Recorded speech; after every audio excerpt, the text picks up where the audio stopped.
আসসালামু আলাইকুম ওয়া রাহমাতুল্লাহি ওয়া বারাকাতুহু। দেখতে দেখতে আমরা আমাদের পত্রিকা আরবি অনুবাদ চর্চার পঞ্চম ভিডিওতে এসে উপনীত হয়েছি। সকলকে স্বাগত জানিয়ে আমরা আমাদের আজকের অনুবাদ চর্চার এই ভিডিও শুরু করতে যাচ্ছি। সর্বপ্রথম আমরা আমাদের নিউজটি একবার পড়ে নিব। তো চলুন নিউজটি পড়া যাক। মুরাসিলুল জাজিরা কুওয়াতুল ইহতিলালিল ইসরাঈলিয়্যি তামনাউ আদাদাম মিনাশ শুব্বানি মিনাস সালাতি ফিল মসজিদিল আকসা বিল কুদসিল মুহতাল্লা। আবার পড়ছি।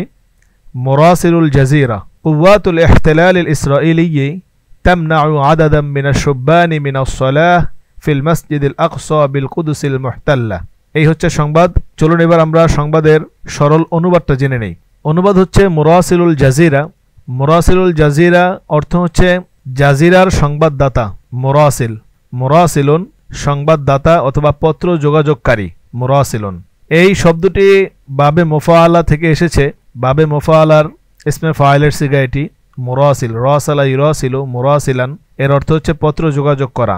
তো সেখান থেকে ইসমে ফাইলের সিগা হচ্ছে মুরাসিল, মানে পত্র যোগাযোগকারী বা সংবাদদাতা। আল জাজিরা হচ্ছে আল জাজিরা। তো আল জাজিরার সংবাদদাতা জানাচ্ছে আর কি। এরপরে মূল সংবাদটি হচ্ছে কুওয়াতুল ইহতিলালিল ইসরাঈলিয়্যি। কুওয়াত শব্দটি কুওয়াতুনের বহুবচন। কুওয়াতুন মানে হচ্ছে শক্তি অথবা বাহিনী। এর বহুবচন হয় দুটি, একটা হচ্ছে কুওয়াতুন যেটি আমাদের সংবাদে এসেছে, আরেকটি হচ্ছে কুওয়া। তো কুওয়াতুন এর মানে হচ্ছে বাহিনী। আল ইহতিলাল, ইহতিলাল শব্দের অর্থ হচ্ছে দখলদার। ইহতিলাল হচ্ছে দখলদার। আল ইসরাঈলিয়্যু মানে ইসরায়েলি। তো ইসরায়েলি দখলদার বাহিনী অর্থ হচ্ছে ইসরায়েলি দখলদার বাহিনী। এতটুকুর অর্থ ইসরায়েলি দখলদার বাহিনী। এবার আসুন কুওয়াত নিয়ে কয়েকটা কাছাকাছি শব্দের অর্থ আমরা জানি এবং চিনি। যেমন প্রতিরক্ষা বাহিনী, এক্ষেত্রে আমরা বলবো কুওয়াতুদ দিফাই। এখানে আছে কুওয়াতুল ইহতিলাল মানে দখলদার বাহিনী, আর প্রতিরক্ষা বাহিনীকে আমরা বলবো কুওয়াতুদ দিফাই। পাশাপাশি পুলিশ বাহিনী, এদেরকে আমরা বলতে পারি কুওয়াতুশ শুরততি, কুওয়াতুশ শুরততি। এরপরে শান্তি রক্ষা বাহিনী, এদেরকে আমরা বলতে পারি কুওয়াতু হিফজিস সালাম, কুওয়াতু হিফজিস সালাম, শান্তি রক্ষা বাহিনী। জোট বাহিনী কুওয়াতুত তাহালুফ, কুওয়াতুত তাহালুফি জোট বাহিনী।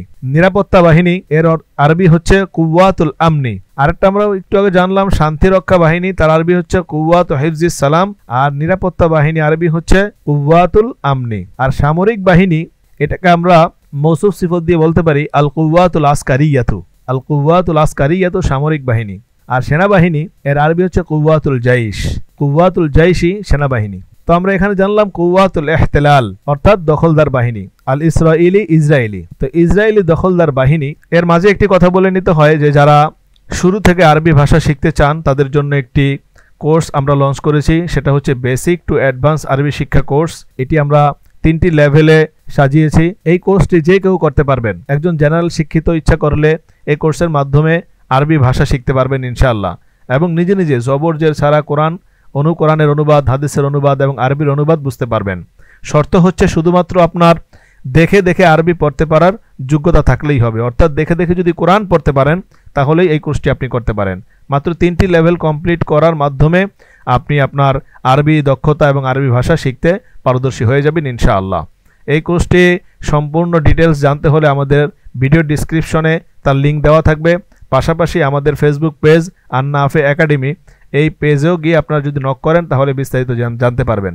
তাছাড়া আমাদের যে হোয়াটসঅ্যাপ নাম্বার রয়েছে, স্ক্রিনে যে নাম্বারটি আপনারা দেখতে পাচ্ছেন, এই নাম্বারে যোগাযোগ করলে বা হোয়াটসঅ্যাপ করলে আপনারা কোর্স সম্পর্কে আরও বিস্তারিত জেনে যাবেন ইনশাআল্লাহ। তামনাউ শব্দ, এইটি একটি ফেল বাবে ফাতাহা ইয়াফতাউ থেকে এসেছে।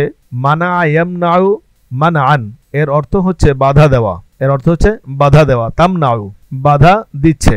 আদাদান, আদাদান কয়েকজনকে। আদাদুন মানে সংখ্যা, এখানে হচ্ছে কয়েকজন। মিনাশ শুব্বান, শাবুনের বহুবচন শুব্বানুন। তো কয়েকজন যুবককে বাধা দিচ্ছে। কিসে বাধা দিচ্ছে? তামনাউ মিনাস সালাতি, নামাজ থেকে। কোথায়? ফিল মসজিদিল আকসা, মসজিদে আকসায়।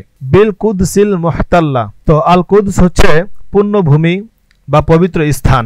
মুহতাল্লা যা দখল করা হয়েছে, তো দখলকৃত, দখলকৃত কুদসে অর্থাৎ দখলকৃত জেরুজালেমে, এটাও আমরা অনুবাদ করতে পারি। তো সবগুলো শব্দের শাব্দিক অনুবাদ আমরা এতক্ষণ জানলাম। তো এবার আমরা একত্রে যদি অনুবাদ করি তাহলে কি অনুবাদ দাঁড়ায় দেখুন।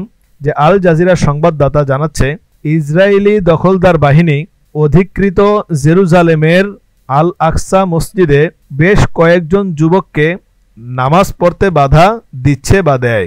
তো আমরা একসাথে বলি, ইসরায়েলি দখলদার বাহিনী অধিকৃত পবিত্র স্থানের আল আকসা মসজিদে বেশ কয়েকজন যুবককে নামাজ পড়তে বাধা দেয়।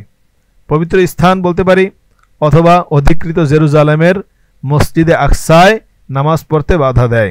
এই হচ্ছে আমাদের সংবাদ ও সংবাদের অনুবাদ। এখানে আল মসজিদুল আকসা একটি মসজিদের নাম, এর অর্থ হচ্ছে মসজিদে আকসা অথবা দূরবর্তী মসজিদ।